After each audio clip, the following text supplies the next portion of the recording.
40 సంవత్సరాల చరిత్ర కలిగిన రాజకీయ కుటుంబం సంస్కారహీనంగా రాజకీయాలు చేస్తున్నారని నల్లపరెడ్డి కుటుంబ సభ్యులపై పరోక్షంగా టీడీపీ కోవూరు ఎమ్మెల్యే అభ్యర్థి వేమిరెడ్డి ప్రశాంతిరెడ్డి మండిపడ్డారు.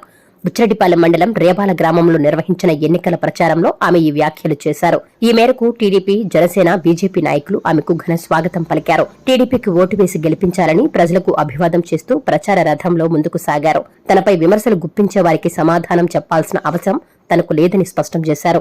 ప్రత్యక్ష రాజకీయాల్లోకి వచ్చిన తనను ఎదుర్కోలేక అవాకులు చవాకులు పేల్చడం మంచి పద్ధతి కాదని హితవు పలికారు. ఎంపీగా వేమిరెడ్డి ప్రభాకర్ రెడ్డిని, ఎమ్మెల్యేగా తనను గెలిపించి చంద్రబాబు నాయుడును ముఖ్యమంత్రిగా చేసుకోవాలని కోరారు.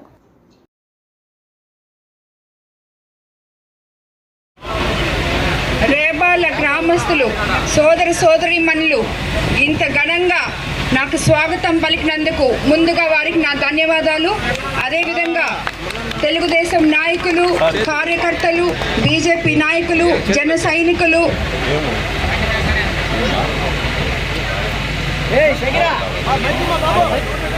నా వందనాలు. ఒకటి చెప్పదలుచుకున్నాను, నేను మీ మీద పెత్తనం చేసే పాలకురాలుగా ఇక్కడికి రాలేదు. మీ ఆడపడుచుగా, మీ ఇంటి బిడ్డగా, మీలో ఒకరిగా, ఇక్కడ ఉన్న యువకులకి అమ్మగా, ఇక్కడ ఉన్న పెద్దవాళ్ళకి బిడ్డగా, అదేవిధంగా ఇక్కడ ఉన్న అన్నదమ్ములకు ఆడపడుచుగా, అక్క చెల్లెళ్లకు అక్కగా, చెల్లిగా వచ్చాను. నన్ను మీరు ఆశీర్వదించాలని కోరుకుంటున్నాను. అదేవిధంగా ఈరోజు చంద్రబాబు నాయుడు గారి ఆశీస్సులతో ఒక మహిళా ఉమ్మడి అభ్యర్థిగా మీ ముందుకొచ్చాను. ఎమ్మెల్యేగా కోవూరు నుండి పోటీ చేస్తున్నాను. నన్ను ఆశీర్వదించమని కోరుకుంటున్నాను. అదేవిధంగా వేమిరెడ్డి ప్రభాకర్ రెడ్డి గారు ఎంపీగా పోటీ చేస్తున్నారు నెల్లూరు జిల్లా నుంచి. ఇద్దరికి మీ అపూర్వమైన సైకిల్ గుర్తు మీద ఓటు వేసి మమ్మల్ని గెలిపించాలని మరీ కోరుకుంటున్నాను. ఎందుకంటే తెలుగుదేశం పార్టీ అధికారంలోకి వస్తే, చంద్రబాబు నాయుడు గారు ముఖ్యమంత్రి అయితే మన గ్రామాలు అభివృద్ధి అవుతాయని, ఆయన ఒక మహిళకి ఇన్ని సంవత్సరాల తర్వాత కోవూరు నియోజకవర్గం నుండి నన్ను నిలబెట్టినందుకు మీరందరూ నన్ను ఆశీర్వదిస్తారని, ఆయన నిలబెట్టడం చాలా కరెక్ట్ అని మీరు నిరూపిస్తారని నేను అనుకుంటున్నాను.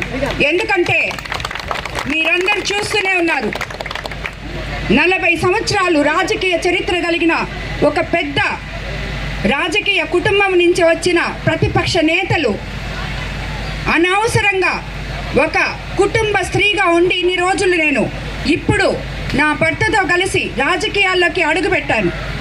నన్ను ఎదుర్కోలేక ఇష్టం వచ్చినట్టు మాట్లాడుతున్నారు. కాబట్టి వీటన్నిటికీ నేనైతే సమాధానం కూడా చెప్పదలుచుకోలేదు. ఎందుకంటే భగవంతుడు అనేవాడు ఉన్నాడు, ఆయన చూసుకుంటాడు. దాని తర్వాత ప్రజలే దేవుళ్ళు అని నమ్మే నేను వేమిరెడ్డి ప్రభాకర్ రెడ్డికి మీరు రేపు మే 13వ తేదీ మీ తీర్పుని చూపించి వాళ్ళ కళ్ళు తెరిపించాలి. వాళ్ళు ఏం చేస్తున్నారో మీరందరూ గమనిస్తూనే ఉన్నారు. కేవలం నేను చెప్పేది ఒకటే, మీరు ఇన్ని రోజులు ఏం చేశారో ప్రజలకి చెప్పుకోండి, ఓట్లు అడగండి. వాళ్ళకి ఇష్టమైతే వేస్తారు, లేదంటే వెయ్యరు. అది ఒక్కటే ఏ రాజకీయ నాయకుడికైనా సమర్థవంతమైన రాజకీయ నాయకుడి లక్షణం అది. అంతేగాని అవాకులు చవాకులు పేలడం, పిచ్చి పిచ్చి విమర్శలు చేయడం, మాట్లాడితే ఉపన్యాసాలు రావని, సంస్కారం లేని ఉపన్యాసాలు, మైక్ దొరికిందే కదా అని ఉపన్యాసాలు ఇవ్వడం, ఇది రాజకీయం కానే కాదని నేను చెప్తున్నాను.